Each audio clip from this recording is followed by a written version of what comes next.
When I came back to Calhoun County, Alabama, after being away for around 20 years, I started seeing suicide hotline signs in some of the yards around Jacksonville.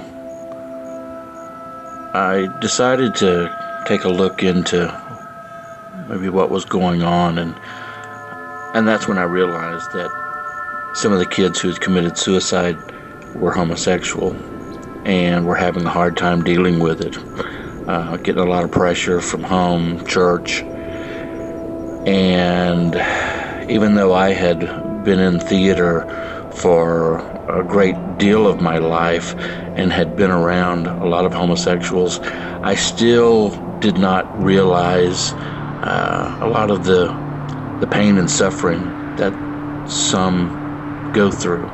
So I decided to do a little investigating, and this documentary will be a product of those investigations.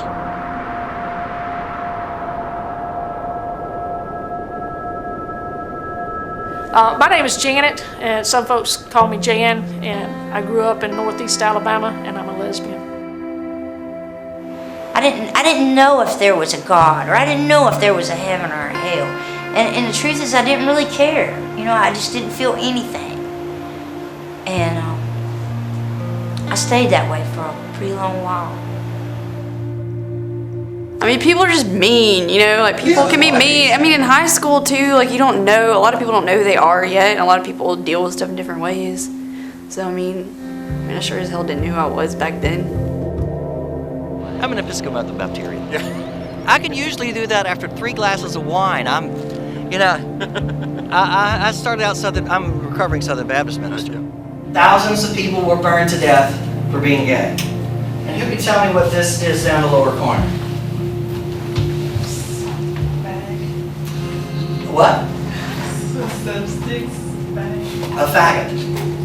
The word from the Anglo-Saxon, faggot, means a bundle of dried sticks useless for anything other than burning.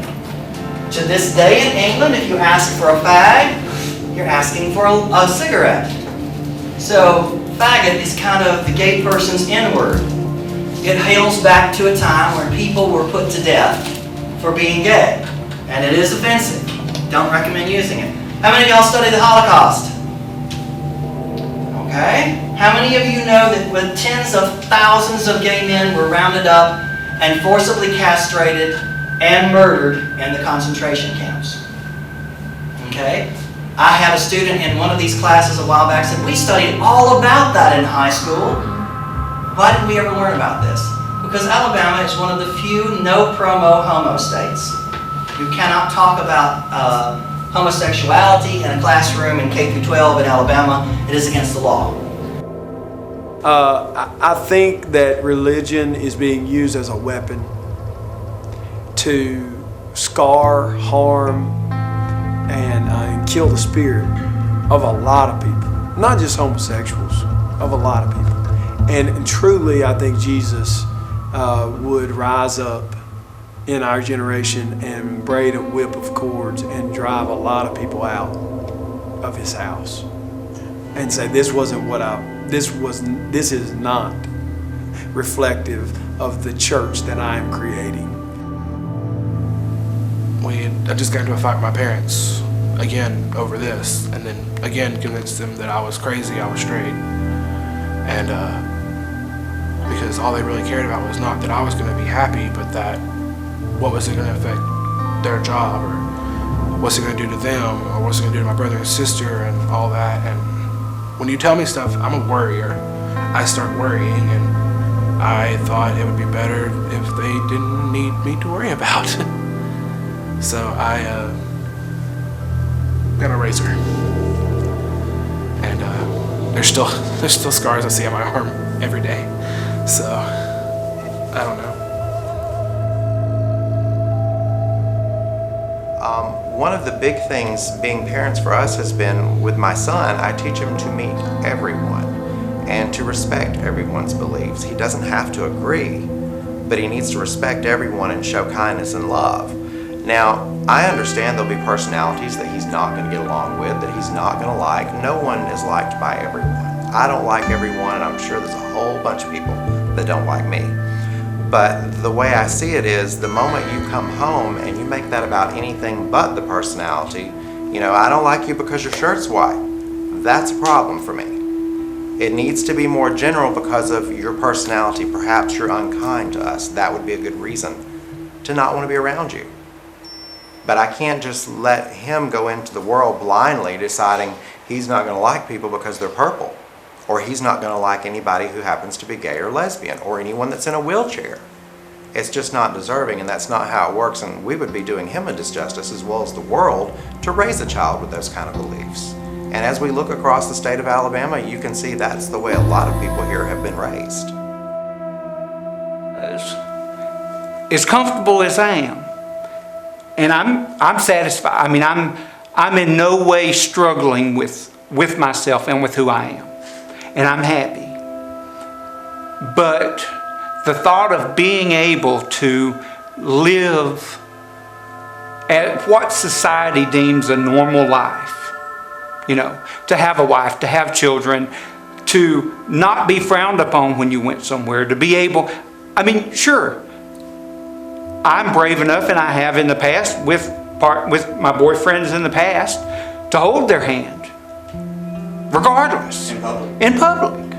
Because, well, not in Piedmont. Okay. Not in Piedmont. But, you know, when we've been places, I've done that. And not to say that I wouldn't in Piedmont. Now, I can't get, if I was truly with someone that was the one, I would have no problem holding their hand. I mean, I have gone to church with my boyfriend, and we have held hands while sitting on the pew. Granted, it wasn't out where people could see, but you know, it would have, and that's one of the Pentecostal churches that you know, or you know, so it would not have gone over well. When my mother began a romantic relationship with another woman in about 1980, 1981, it was still very much a taboo thing here in the South, and not just taboo, but illegal. On you when you were children. You guys are not divas. You guys are men. You are not divas. You are not one of Beyonce's dancers.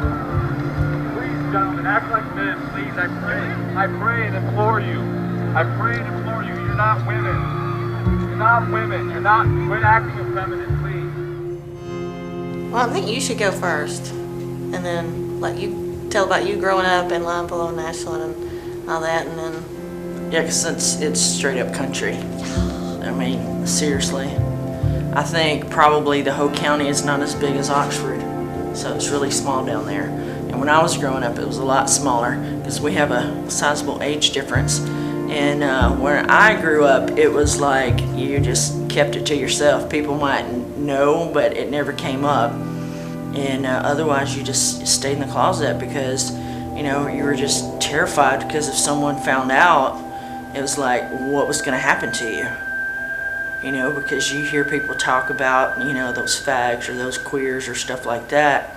And I'm thinking, yeah, that's me. I can't say anything, you know, and trying to fit in and act like all the other girls, and I was so not like all the other girls. So it was a big difference. It was kind of scary. All I knew is that when I was 9 years old, I started developing like all the other little girls. I just started having, you know, growing breasts, just like all the other little girls. It got recognized in the boys' changing room at the side of the stage in the gym. One of the coaches had walked in after one of the boys. I had walked into a corner. I mean, this is like a big room. And I'd walked into a corner because I knew what was going on with myself, and I didn't want to show that. And we were changing into gym clothes. Well, I had taken off just my pants, and I was changing into my shorts, and I started to take off my shirt to change into this t-shirt. And when I did and everything, this guy that is one of my classmates, grabbed me and just says, "Titty twister," and oh God, that hurt. I've never had anything hurt so much before in my whole life. And just as that happened, the coach walked in. He's like, "What's going on here?" And then this guy that's in my class points out and says, "He's got titties, man." and then after that, the coach looked at me and noticed that I was starting to develop like the other girls. So I ended up having my mom come to the school. I get taken to the doctor to get checked out to find out why this is happening to me. Well, I'm too young to know what the terms were that they used at that time. I still don't. But it was, I was developing like all of the little girls were. The doctor realized that. He was a family doctor. And I mean that in the family sense. He was a cousin to my mother. So he gave her an honest opinion and told her that she could either do nothing about it or she could give me male hormones. Said that it might go away on its own, but most likely it would not. In my younger life, I used to be bisexual also, and when I accepted Jesus Christ into my life, He changed my heart, and so I completely lost that desire of wanting to like men and women. Now, yeah, tell me more about that, because that's interesting. I mean, do you mind talking a bit more about that, or? And if anything, I can remember a little. Want to talk about it? Just say I'd rather not. The main thing about that is, like I just used to like it. There was times when men when I was younger, tried to molest me, and things of that nature. So I believe a lot of times the reason why people are homosexual or transgender a lot of times is because they were messed with when they were a child. Not necessarily because they were born that way, but because for the majority of the reason they were messed with either by their mom or their dad or maybe a cousin or a friend, and their parents maybe even never knew about it. So I believe a lot of reason was because of that, because even when I was a teen, that tried to happen to me sometimes. I just remember crying myself to sleep on several occasions, and just praying my heart out, that God would just make me different, make me normal, make me change. Nothing ever happened. And so, I finally decided to come out, wrote her that letter, and every room from my bedroom to where she was, I hesitated, and I got to where she was, and I think she knew probably what that letter was, a mother's intuition, and she just gave me this look. Anyway, I handed her the letter, and of course she read it, and we did not talk for a couple days after that. And what you have to understand is my mother and I are extremely close. We have a very special bond. I grew up, majority of my life is just the only child. It was just her and I. And so we didn't talk for a couple days after that. It was really hard because I was already going through this struggle. I'd come home straight from school and just stay in my room, skip dinner, everything. So the time that she finally did approach me, the first time that she did approach me, it was coming from a religious angle. You can change if you want to, and all you have to do is have faith and pray hard and believe that it can happen. And of course, growing up, I believed that. I always knew that if you have faith and you pray, God can do anything. And so I was young and impressionable and naive at that time, and so I was like, yeah, I just want to be normal. I just want to go to heaven and do what I got to do to get there. So for a while we tried Christian therapy. It was a lady that we had went to church with at the time, and she pretty much told me everything that I thought a Christian counselor would tell me. And she gave me a lot of scriptures to read and different kinds of prayer techniques, and tried all of that, and nothing felt different, nothing changed. So after that, I kind of decided to go on my own journey. And so I went to talk to our pastor at the time. So I talked to the pastor, talked to a few people in the church, and again, nothing was changing. So I decided myself to go visit a secular therapist in town. And I did, and she just gave me a totally different perspective that I wasn't getting in the church. And it was foreign, and I enjoyed it because she taught me how to look at some things from a different angle. And the biggest thing that stood out that she said to me was that you can't accept something just because someone else said it. And at that time I was young, so that was new to me. So just because pastor said it on Sunday morning, or your mama said it, or your Christian friend said it, you can't accept that. There was a guy who was being discriminated against. He was gay, I believe. He worked, I want to say, at a McDonald's, and people were throwing stuff back in the drive-thru window at him. People were, some woman flashed her breasts and said, "See what you're missing out on," as she went through the drive-thru line. I mean, just, he was constantly being harassed, and there was nothing he could do about it. And so he was pushing, and it took him several years to even be able to get any attention to it. He was pushing to make just some sort of a declaration, not even a law, but just saying, as a city, we don't stand for this, period. Just a, you know, we don't hate against anyone here thing, and that's all he was asking for. He wasn't asking to make something law. He wasn't asking to set a precedent. He wasn't asking, he was just saying, hey, how about saying you stand for everybody here, and we don't tolerate this? And they couldn't do it.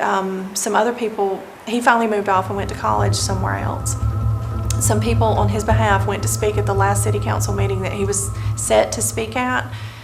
And it was a high school kid that decided to get up and speak, and spoke beautifully. Is a great friend of mine now.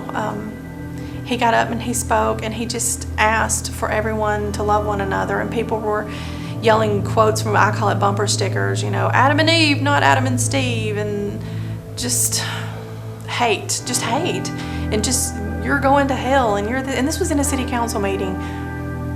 Grown men and women to the child at the podium being hateful. And when he left and was in tears and they cheered, I knew I wanted nothing to do with, I was horrified. I just wanted to protect that child. There are just certain things that you can't get around in that kind of situation. And then the way people look at you, it's just because you see somebody in a dress, that doesn't mean that they're a girl. And it doesn't mean that they're happy, and it doesn't mean that that's who they want to be. It just means that sometimes you just have to do things whether you want to or not. For other people, not for yourself. And at the end of the day, it doesn't mean that they're lying to you. It doesn't mean that what they say about themselves isn't true. It doesn't mean that they're looking for attention. It just means that for whatever reason, they feel like that's what they had to do at that time. Be it for their safety, or be it for their family, or be it for somebody else's family, or somebody else's career, or their career. It doesn't matter. It doesn't matter, because that's not who they actually are. If they say that they are trans and they believe it with all their heart, then it doesn't matter what they're wearing. It doesn't matter if they're wearing makeup. It doesn't matter if it's a biologically born male and he's wearing a suit. If she tells you that she is female, then she is female, and you need to believe these people, because you cannot know who they are better than they can. What you see isn't what you get. And you're in no position to make up your mind about somebody else and who they are or how they should act. It's their lives, and they can live it the way they want, whether you agree with it or not. And that's all there really is to say about it. You don't know what they're going through. And I wish that people wouldn't make snapshot decisions about us, because what you see isn't what you get.